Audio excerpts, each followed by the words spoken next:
जोर वाढणार। शेतकरी मित्रांनो, तुमच्यासाठी महत्त्वाची बातमी आलेली आहे। आता घाबरण्याची काय आवश्यकता नाही, कारण की शेतकरी बांधवांनो, आता आपल्या सर्वांचे पुन्हा एकदा मनापासून स्वागत आहे। आजची ही बातमी महाराष्ट्रातील प्रत्येक शेतकरी कुटुंबासाठी अत्यंत महत्त्वाची ठरणार आहे, कारण गेल्या अनेक दिवसापासून सर्वात मनात एकच प्रश्न होता की पाऊस कधी येणार, पेरणी कधी सुरू होणार, शेतातील कोरडी पडलेली जमीन कधी ओलसर होणार, या प्रश्नाची चर्चा आता राज्याच्या कानाकोपऱ्यात सुरू आहे। शेतकरी मित्रांनो, शेती पूर्णपणे निसर्गावर अवलंबून आहे। एक वेळेवर चांगला असलेला पाऊस शेतकऱ्यांच्या चेहरा आनंद आणतो, तर पाऊस लांबला की चिंता वाढते। गेल्या काही दिवसांमध्ये अनेक शेतकरी आकाशाकडे पाहत होते, हवामानाच्या बातम्या पाहत होते आणि पावसाची आतुरतेने वाट पाहत होते। त्यामुळे आता शेतकऱ्यासाठी दिलासादायक बातमी समोर आलेली आहे। आता वातावरणामध्ये हळूहळू बदल होताना दिसत आहे। अनेक भागामध्ये ढगांची गर्दी आणि पाऊस थोडे पडत आहे। काही ठिकाणी हलक्या ते मध्यम स्वरूपाच्या सरी पडत आहे। त्यामुळे पुढील दिवसामध्ये पावसाची परिस्थिती सुधारण्याची शक्यता व्यक्त केली जात आहे। महत्त्वाची गोष्ट म्हणजे पाऊस एकदम संपूर्ण महाराष्ट्रात सुरू होत नाही। मान्सून हळूहळू एका भागातून दुसऱ्या भागाकडे सरकत जातो। त्यामुळे काही जिल्ह्यांमध्ये आधी पाऊस दिसून येतो, तर काही ठिकाणी दिवस उशिरा होऊ शकते। त्यामुळे शेतकरी बांधवांना घाबरून न जाता संयम आवश्यक आहे। आता येणाऱ्या दिवसामध्ये कोकण, घाटमाता, पश्चिम महाराष्ट्र, मराठवाडा आणि विदर्भ या भागामध्ये परिस्थिती कशी बदलते याकडे आता सर्वांचे लक्ष लागलेले आहे। काही भागात चांगल्या सरी पडू शकतात आणि त्यामुळे पेरणीला आणि कामाला वेग येऊ शकते आणि शेतकऱ्यांसाठी सोपे पद्धतीने हे काम होऊ शकतात। शेतकरी बांधवांना सगळीकडे आता थोडेफार वलसर आणि सगळीकडे सरी पडताना दिसत आहे। कोणत्या भागात जास्त तर कोणत्या भागात कमी, तर शेतकऱ्यांना आता घाबरण्याची आवश्यकता नाही। 31 ते 30 तारखेपर्यंत हे संपूर्ण बायोडाटानुसार तुमच्या इकडे पण आता शेतकऱ्यांना आभाळाचे काळे ढग दिसत आहे आणि वातावरणात चेंजेस होताना दिसत आहेत। शेतकरी मित्रांनो, पेरणी करण्यापूर्वी घाई करू नका।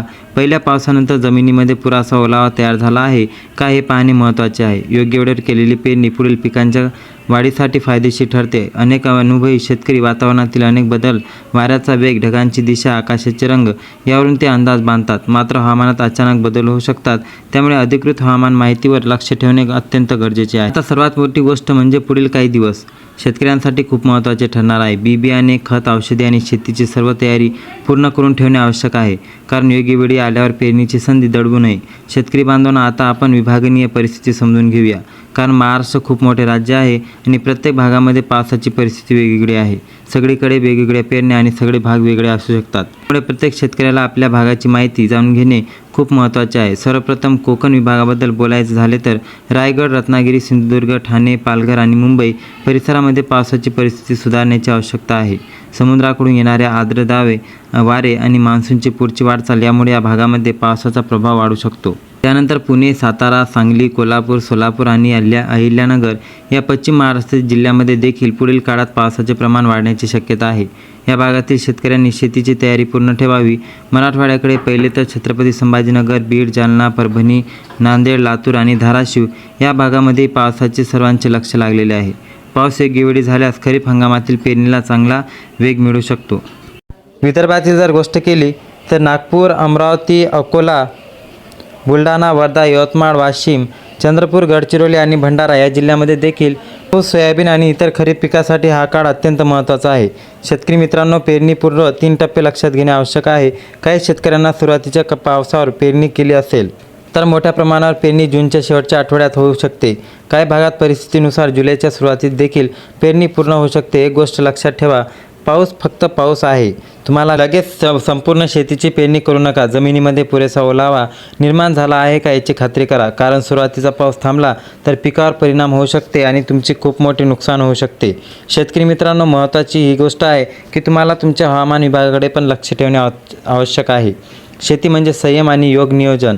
चांगल्या पावसाची वाट पाहताना शेतीची मशागत, बियाणे निवड, खतांची व्यवस्था आणि इतर आवश्यक कामे पूर्ण करून ठेवणे गरजेचे आहे। यावर्षी पाऊस थोडा उशिराने येत असल्याने भावना अनेक शेतकऱ्यांमध्ये आहे, पण उशीर झाला म्हणजे हंगाम खराब होईल असं नाही। योग्य वेळी योग्य प्रमाणात पाऊस झाल्यास पिकांची वाढ चांगली होऊ शकते आणि शेतकऱ्यांना चांगले उत्पादन मिळू शकते। म्हणून शेतकऱ्यांना काही न चिंता करता शेतकऱ्यांना पेरणीची कामे आटोपणे महत्त्वाचे आहे। शेतकरी मित्रांनो, आपल्या गावात किंवा परिसरात पाऊस सुरू झाला की त्यांची माहिती इतर शेतकरी बांधवांपर्यंत पोहोचवा. एकमेकांना मदत करणे हेच आपले शेती आणि संस्कृतीची ताकद आहे.